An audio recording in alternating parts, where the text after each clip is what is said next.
Hey guys, we're warping in with a new episode of Trekyards today. He is Commander Cocking, He's Captain Foley. and yeah, we want to talk about something really good and kind of hopeful and optimistic, but it's Section 31 related. Um, what are we talking about today, Sam? Well, we at Trekyards break down the ship's tech, the whatnot.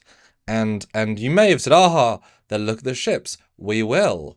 But we're also going to look at the small stuff that you might not notice, but your brain did, or probably didn't, because it's kind of subtle.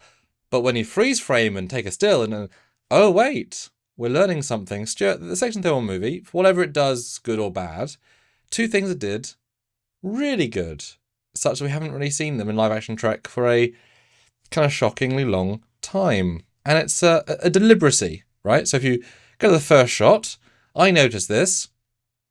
I hope you did, but in the very last scene, this armada of criminal, or just people want to bar, drink at this place, and the main base warp out. And can you see what I'm highlighting here? Yep, the warp, well, not the warp effect, but the starburst as it enters warp. So yeah, Which is made famous by the TNG opening tile sequence.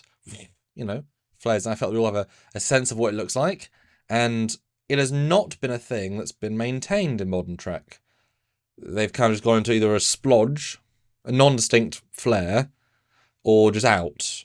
It's lost identity, and they kept it in lower decks, but we lost it in Prodigy, we lost it in Picard, we lost it in Stranger Worlds, and all the different shows. So the fact that they made the effort to do at my first glance, a TNG warp star for everything, I was like, oh. Did you notice it, and what do you think now seeing it? I absolutely did notice it, and I was really impressed actually. And why haven't they been doing this all along? This is how warp should be. I'm very happy seeing it. And it's funny because it shouldn't be a giant note, but the fact that it's been actively not done for so long feels as if this team, because it's the same company and supervisor that's done most of modern Trek, which means they made choices to excise the classic visuals, the warp flare, the warp out, all those things were chosen to be removed in favour of a new art design, all of which go against what warp has been, even with alien races. If the Borg go out on a green flare, I think you can be confident that's just how warp is, right? It's just, whatever. So the fact that, again, a choice was made to bring it back, it's like, oh, okay. And for a movie that is odd and doesn't do the best things, but they brought that back in, tick. So a full credit to them. But Stuart, the second shot is a comparison of warp stars. For top two being Section 31, I want to give it a little through time. The middle one in the bottom is TNG from tile sequence. And left is Enterprise, right is Voyager. Although right is when, because it's hard to remember when they warp out in general in these shows to find a frame. That's in Scorpion when they do a very quick warp out, so it's slightly different. But so I mentally think all warp stars stay the same, but clearly that's three distinctly different versions. But for me, the one Section 31 is a very, very close TNG, right there, classic, day one. That's actually more impressive in a sense. What do you think they're seeing? The non-consistent warp stars and then the consistent warp star of Section 31? It's hard to not get right, but they got it right. So, at least they made the effort to do so where other shows did not. So, thank you. I'm very impressed. Yeah, thank you. It's such a small thing, but it felt tangibly Trek. And that's lovely, right? Now, this on its own is impressive, but there's also, don't know if you've noticed, but over the years with these new shows, the warp effect doesn't seem to be the warp effect anymore. Kind of started with 2009 with warp tunnels, hyperspace looking things. Even Discovery itself has their little weird visuals during warp. It's not the classic looking warp. And yeah, well, guess what? I think they might have done that. Shocking. Yes, so I harp on about the warp effect because I love the classic warp effect. And yes, here is a shot that is visible. It's basically the only shot is visible is this view screen shot. And you have to stop and look because there's no other, that's it. But as soon as I saw it, I was like, oh my God, there's no giant blue warp tunnel, hyperspace. Like, it's real warp. Now, did you notice it, Stuart? And what do you think now you're looking at Forster's still frame? First time I think my brain noticed it. I didn't necessarily clock it. Mm-hmm. But yes, on subsequent rewatches, I'm like, hey, what's going on here? That looks really good. At least that's back. So yes, I did notice it, just not initially. Something about this scene, this image in particular, with this countdown timer, it actually reminded me of like Discovery when the Klingons were approaching Earth, and it's like the spelling error on screen. It's the same visual with the red, but that's what my brain kind of was going to the first time. So I was paying attention to that, like and seeing if there was a spelling mistake. And so I don't think I noticed the warp effect instantly, but yeah, I mean, it's great to see. It's how it should be, and it looks really good. Of course, you might all say, "Oh well, no, guys, you don't know. You haven't watched Star Trek for the last 10 years, despite reviewing for the last 10 years. Really, they've not changed warp that much, and so this is not a big win."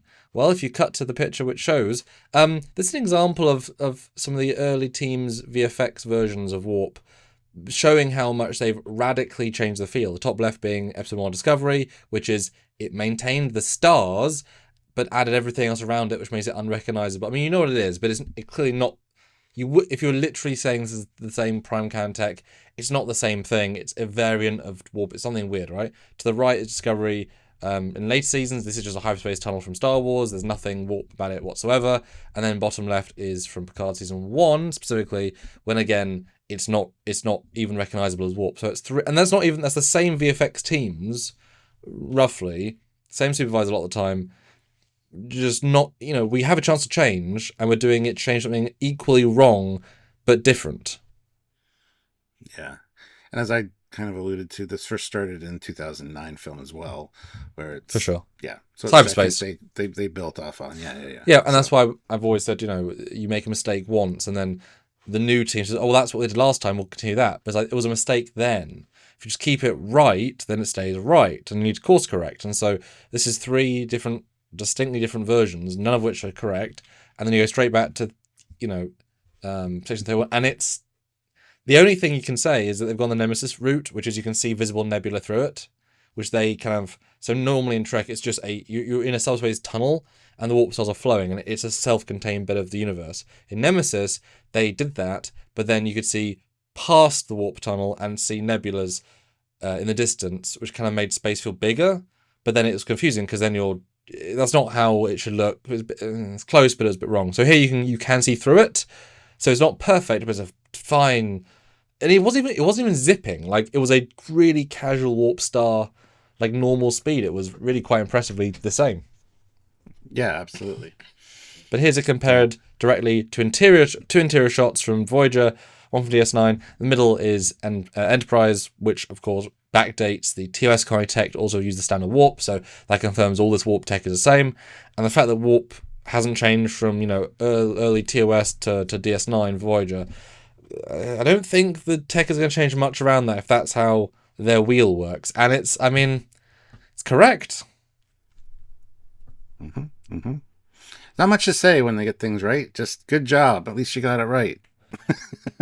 Yeah, and give them an applause. Yeah. And what's ironic is that they once again used a set that's very reflective and such. So they very rationally could have said, "Oh, the warp is a spinning blue tunnel. If we do that, it'll make a really nice effect on the shiny surface," assuming it was a projection wall. But no, it's just correct warp, and it looked great. And I'm sad we didn't get to see a shot at warp on the exterior. That would have been lovely as well, but whatnot. Now I'm wondering if, because it was such a small detail, the producer didn't notice. They just said, "Oh no, warp put CG background plate here," and then an artist that worked on it knew Trek and thought, "Oh well, obviously it should be this." Did it, and no one noticed in the editing team because it is a small element, right? You're focusing on the ion storm. So I'm wondering if they didn't notice, and so the director, because from the director's point of view, who's worked on Discovery, this isn't how warp looks. So they had to actively either get through by mistake, or finally the memo came through. We want to pull it back to how it looked for 40-ish years. Well, I would hope that would be the case. The final one, like, let's fix things if we're going to be moving forward with this. So, yeah, but yeah, Session 31, you did amazing. It's a small detail, but that and the phasers, go check out that video, are flawless, and we should give them credit because we would not expect that from this movie. And 100% credit. Yeah.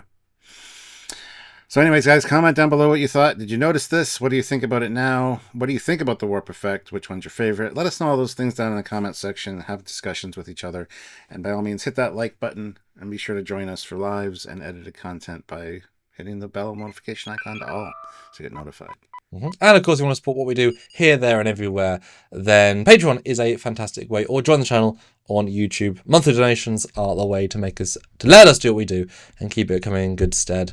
Or one-time donations via super chatting during a live. Those are amazing. You get your voice heard, you get your comment across, you get to create a conversation, etc. via super chat. Super thanks on any video. Self-explanatory, but anything, right? This or something a year ago, 5 years, 10 years ago, right? Or PayPal, trekyards@hotmail.com. It all helps. So thank you in advance. That's right. So until next time, engage warp drive to the next video. Yes, and not slipstream.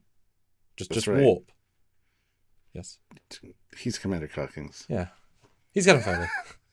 Bye, guys.